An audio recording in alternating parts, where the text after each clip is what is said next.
Hi there, Victor Pross speaking to you, Anarchist Artist. This is the second video on the issue of human nature. And basically in the first video, which I have linked, and which I do suggest that you listen to first before listening to this one, because it's in sequential order, I guess. And I basically topped off the subject matter in that video of human nature being a something that's problematic when it comes to the idea of a free society, a stateless society, which when people hear that, you know, the whole idea of a society without a government, a stateless society, without a centralized concentration of power, a monopolistic power that has exclusive privileges and rights that it can impose on the rest of the population, to take that away is something that scares people. And there's a reason why it would unsettle people, scare them, or get them all. The first thing that they come to is just their mind shuts down like a steel trap door. Or like, oh, it wouldn't work, it wouldn't work. It's just the first thing that comes to people's minds. It's not even. It's nothing like a. Well, that's how when they encounter the anarchist or the volunteerist. You know, whenever they are exposed to these ideas for the first time. It's not like something that's intriguing, like, oh, that's interesting. I'm not sure if I agree with you, but maybe if you could flesh the ideas out a little bit more, let me ask you a few questions. It's an immediately shut down. Well, it won't work, and hostility comes into it, and agitation, and there's a reason for that. There's a reason for that, and that reason always comes down to something psychological. And it always comes down to something definitely philosophical. It's not like in the regards of a practical nature that people get so unraveled when they're exposed to these ideas. I'm sure if you pursued these ideas with friends and families, if you are an anarchist, a volunteerist, whatever the phrase, you know very well that it becomes a hot button topic. And the reason for that, like I say, always goes back to philosophy and psychology, not the practical questions, because, you know, if you were to confront people with just basic factual things, it's demonstrative, it's incontrovertible that a free market brings the goods, okay? And we can see, just as a statistical fact, not a partisan prejudice, that the war on drugs and that the pending, looming economic disaster that we are in today. People are right in the thick of it, of government predations that has brought us to this state. The Great Depression, the Prohibition, the war on drugs, the mammoth confiscation of wealth, foreclosures on homes, and the draft, and just this economic and intellectual destruction and physical destruction, the waste of billions of dollars. Statism is a freaking disease. And people can see that. People know that. I mean, it gets to a point where you just can't block out reality anymore. Statism fills this idea of a centralized force in a monopolistic hoarding over power, and to have exclusive rights to impose your will by printing money and by being backed up, having lawmakers whose edicts and prejudices even are backed up by armed thugs, the police, the military. I mean, this has turned out, this idea of having a centralized economy, a monopoly on force at the discretion of a handful of people, the upper echelons, the ruling elite, always comes down to a very small handful of people given the population. This has turned out to be a bloody disaster, but people are still clinging to this idea that we need a government, and anything that the government has imposed and the destruction that they have brought, people's first reactions is to go for, let me hear it, more government, bigger government. You know, they ought to make a law. You know, and let's kick the tin down the road a little bit further. You know, raise the budget. You know, all the economic decisions that has brought us to the state that we are today.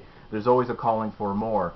And there's a reason why people are not willing or open, at least at first, to explore alternative ideas. When I say alternative ideas, I mean fundamentally polar opposite ideas to the principles that people, or anti-principles that people embrace now. It's a hodgepodge of pragmatism and moral nihilism and all types of cobwebs and intellectual and moral confusions in today the world that you find in the world today.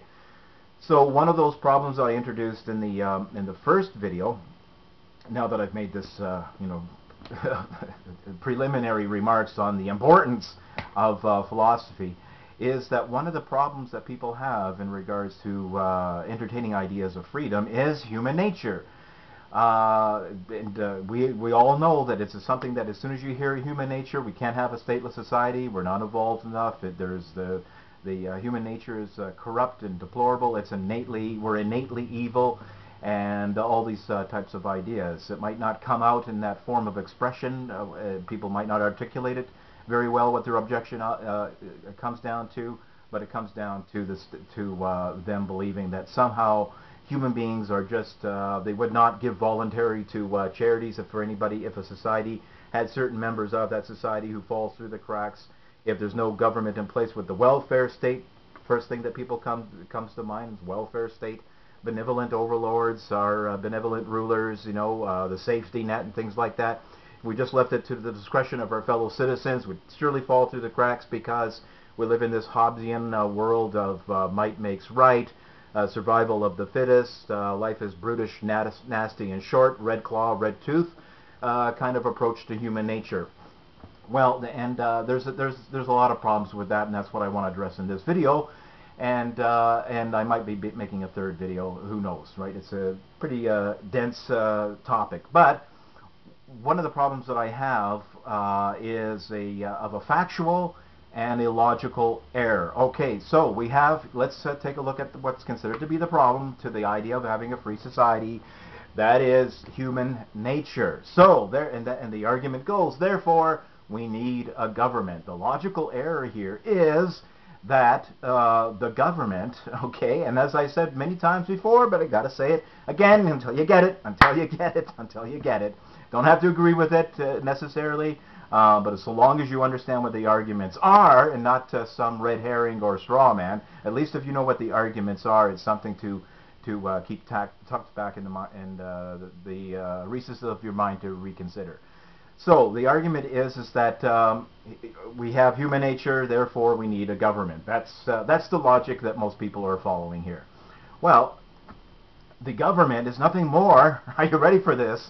Just people. Just people. It's just an aggregate of people. I know a lot of people, when they hear the word government, they think of it as some kind of floating abstraction, an entity on its own accord, overlooking the people, and it's this guiding force that keeps everything glued together, keeps us all in moral check, and on the moral front and on the practical level, it's centralized, it's organized, it's keeping everything nice and tidy. This is the delusion that people are falling for. They don't see it necessarily right away unless they block it out. There's a great deal of work to block this out, but it's nothing more than a small cadre of human beings who are predatory. They are maximizing their resources with the least amount of effort at your expense.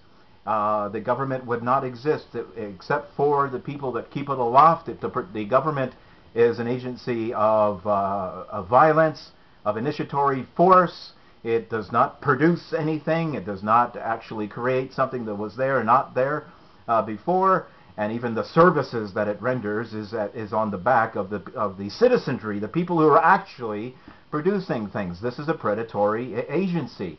So the idea that it's this type of institution needs to be put forth as a alleged solution to the problem of human nature is ridiculous on many levels. First of all, it's a destructive entity. We can see that intellectually. The only thing that keeps this aloft is our moral and intellectual support that we give it. That is the actual power of the government. Oh, I know that they got the lawmakers, and it's backed up by actual weaponry, by tasers and guns and nightsticks and missiles and so forth. Yeah, That's a certain amount of power there. That's a definite physical power to contend with.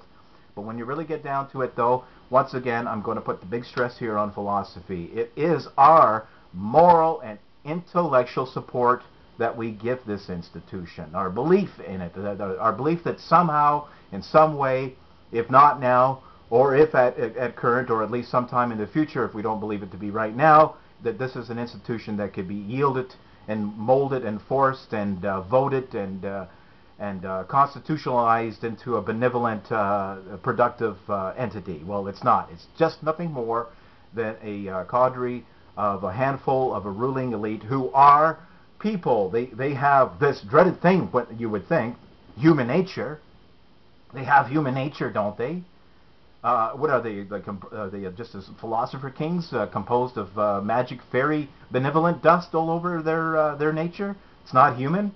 I mean, this is the kind of level of superstition and fantasy and religiosity that we brought to this institution.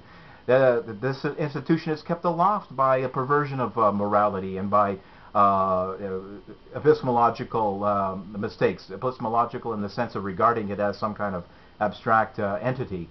And morality is preempted morality. We believe it to be a moral institution, or at least to guide and infuse a moral code upon the citizenry, which they believe would otherwise be deficient or absent if government were not there. And this just comes down to that if people didn't believe in God, that there would be moral chaos there as well. We know that to be a fantasy. The same type of fantasy applies to the state. It is a fantasy, folks. It is irrational. It is, in fact, existentially, tangibly, scientifically, historically, a destructive entity, and our belief in it is what keeps it alive. So that's I've covered a lot of different things on different levels there, I know, but I just wanted to refute this ridiculous idea that because of our human nature, however conceived, that we need a government as a solution to that. It's a logical, factual error. And in the next video, I will cover what some of my own views on human nature, what it is and what it's not. And but suffice to say that for this video, at least I wanted to correct a basic logical problem when people come at you with we can't have a stateless society because of human nature, and therefore we need a government. It's a false argument. It's false. It's illogical. It's contradictory. And but I do thank you for listening. It's Victor Pross, Anarchist Artist. Pop goes the culture.